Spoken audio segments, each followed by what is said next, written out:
Y para mí eso, señores, es increíble. Por eso yo digo que este fue uno de los viajes más productivos que hemos hecho a la ciudad de Nueva York, de tantas veces que hemos ido.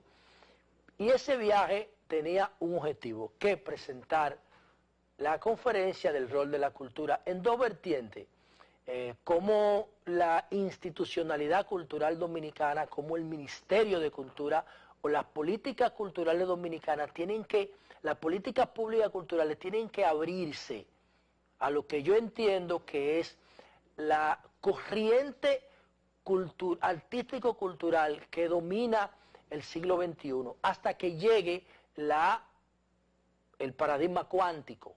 Pero en el paradigma web tenemos una sociedad electrónica y la cultura pop es la corriente de pensamiento artístico-cultural que está dominando esta edad cultural que estamos viviendo. Empezamos con la edad de arcaica de piedra y ya vamos por la edad electrónica, pasamos luego de la edad de piedra por la de hierro, después de la de hierro pasamos por la edad media, después de la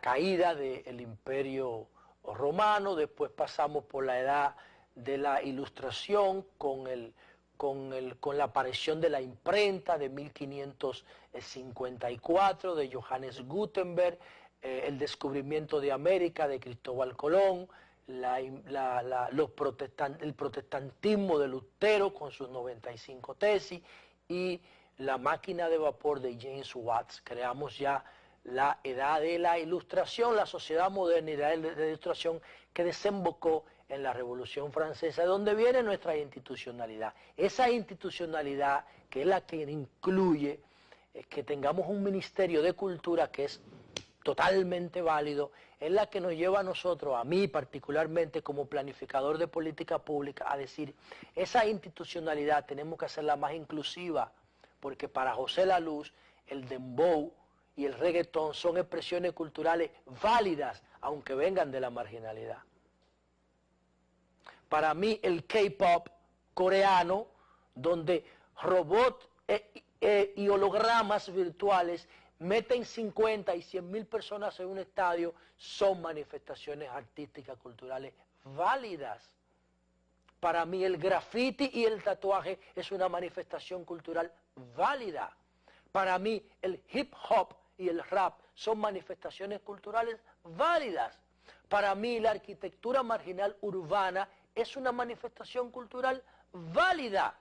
Para mí los youtubers, los influencers, los community managers son expresiones de la comunicación culturales y artísticas válidas. Entonces por eso yo llevé esta conferencia a Nueva York. Pero había otro aspecto que no se pudo hacer, por lo que les voy a decir ahora, que incluía esto que está aquí.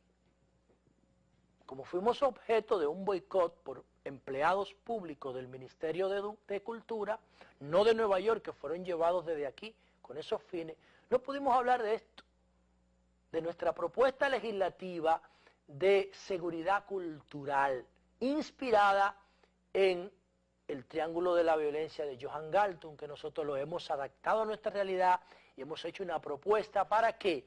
Para evolucionar, para llevar a un nivel del siglo XXI a la Comisión Nacional de Espectáculos Públicos, es lo que llamamos seguridad cultural, inspirado en el triángulo de la violencia de Johan Galtung. Esto no se pudo presentar. ¿Por qué? Por lo que le voy a decir ahora. Nosotros hicimos todas estas actividades, participamos en programas de radio promoviendo la actividad de la 11ª Feria del Libro, participamos en 3 actividades previas a la conferencia de la misma Feria del Libro, y cuando llegamos a ver el escenario donde íbamos a participar, que era el auditorio principal de la George Washington High School, encontramos que ahí se estaba montando una tarima para una obra de teatro que fue llevada desde aquí, con unos niveles de costo que yo no sé. Quizá como miembro de la Comisión de Ética de la Cámara de Diputados yo pida que me den todo eso. No sé si lo haga, no sé. Pero tengo el derecho y la autoridad constitucional para hacerlo, para saber por qué en Estados Unidos, teniendo tantos actores y tantas actrices y tanta necesidad de que los dominicanos se expresen culturalmente, hubo que llevarles a todo ese montaje de aquí. No sé si lo haga, porque yo no actúo en represalia de nada, no me mueven esas cosas, pero debería hacerlo por el boicot que me hicieron. Entonces, un grupo de empleados que fueron llevados de aquí con un plan, yo tengo todo el plan aquí, quién lo planificó, quiénes se prestaron para esa asquerosidad, todo. Cuando llego a mi auditorio, al que voy a presentar, encuentro que hay una cinta amarilla, not cross, como que no cruce, están montando una tarima donde yo voy a hablar. Yo iba a hablar a las 4:20 de la tarde, estaba supuesto a llegar la gente 4:30, teníamos hasta las 6 de la tarde reservado el salón, y en el salón nos montaron ese andamiaje de que para una obra de teatro que era el día después. Y nadie podía cruzar porque el que cruza ahí le cae una viga encima o se clava un clavo en un pie, o demandan a la escuela y demandan a todo el mundo. Entonces, nada, tuvimos la necesidad de improvisar la organización de la feria, impotente ante lo que estaba pasando, porque eso fue desde aquí que llegó, allá.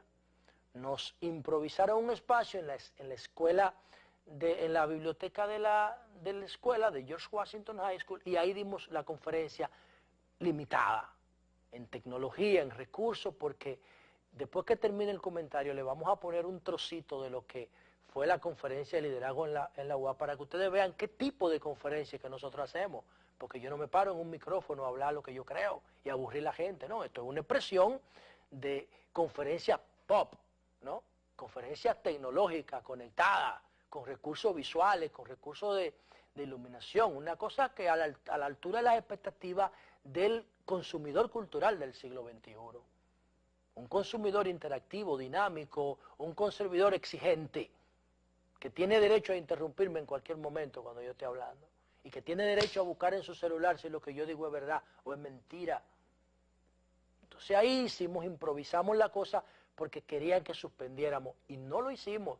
Mantuvimos la actitud y dijimos, vamos a hacer la conferencia aunque sea en el pasillo. Incluso pusieron gente en las puertas a decir que mi conferencia se había cancelado.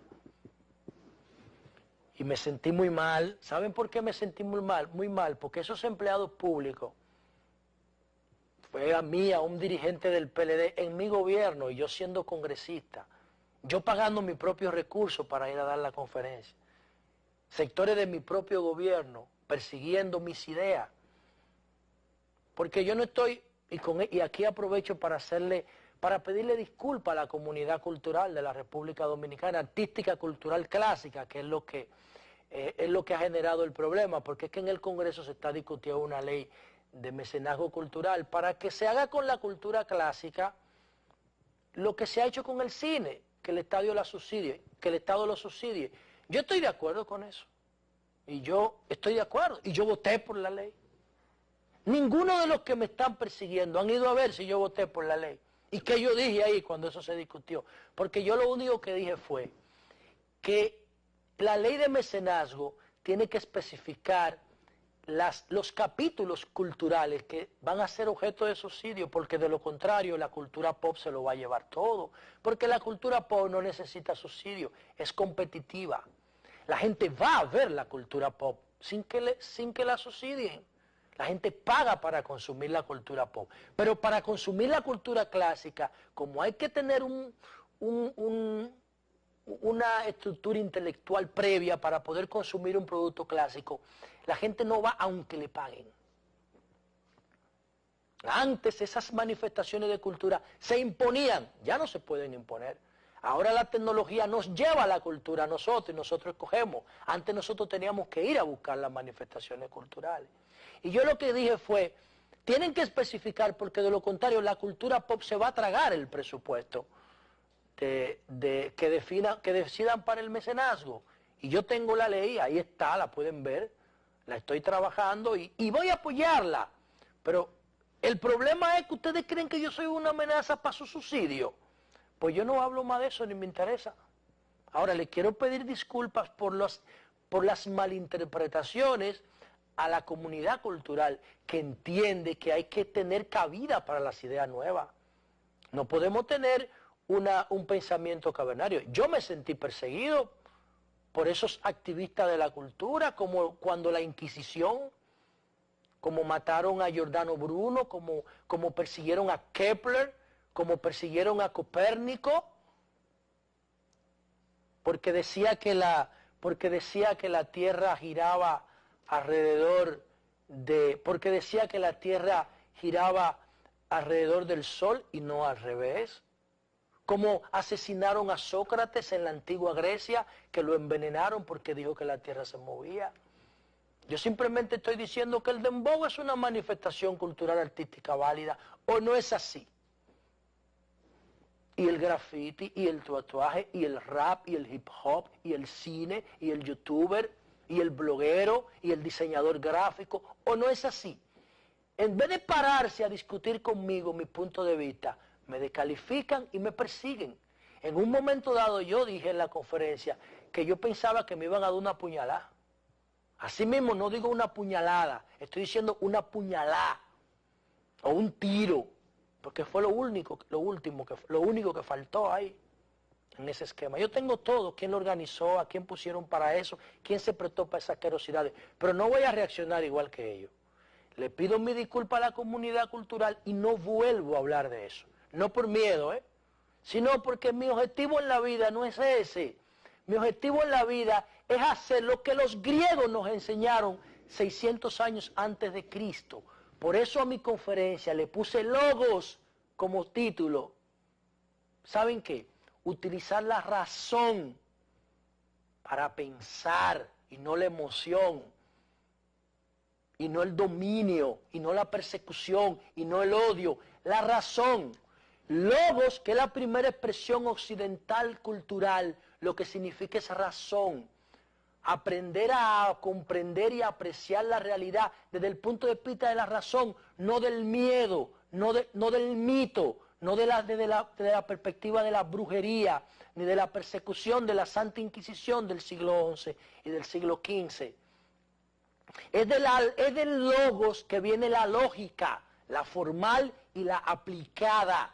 Y eso es lo que nosotros estamos haciendo, aplicándole razón, lógica a la cultura, para que sea inclusiva y podamos contener en ella a todas las manifestaciones culturales, a la de los pobres y a la de los ricos. ¿Cuál es el problema de discutir estas ideas? ¿Cómo podemos utilizar la cultura para mejorar nuestra convivencia y enriquecer nuestra calidad de vida? No vamos a discutir con José Lalú, diputado, miembro del Comité Central del PLD, legítimo porque saqué 148,000 votos sin darle un peso a nadie. Diputado porque empecé 2 meses antes la campaña y fui el segundo más votado sin darle un peso a nadie. Legítimo representante en el PLD y en la sociedad. Pero aún así me persiguen por mis ideas. Fájense a pelear, vengan a discutir, les voy a ofrecer mi programa, pero no estén boicoteando por atrás, cobardes, que lo que son un grupo de cobardes no dan la cara. Pero a partir de ahora, cero, no hablo más de cultura, me concentro en seguridad, me concentro en alimentación inteligente y me concentro en gobierno electrónico, que son mis nichos naturales de liderazgo en la sociedad. Hacemos una pausa y venimos a contarles a ustedes qué pasó con el periodista saudí Jamal Khashoggi en el consulado saudí en Turquía, en Estambul. ¿Qué pasó con él? Vamos a ver esta trama y esta forma de solucionar los conflictos de una manera tan salvaje, que están diciendo que lo que pasó con el periodista Khashoggi parece sacado de una película, de la película de Pulp Fiction de Quentin Tarantino. Que usted le exprime las películas de Quentin Tarantino y botan sangre. Volvemos con eso después de la pausa.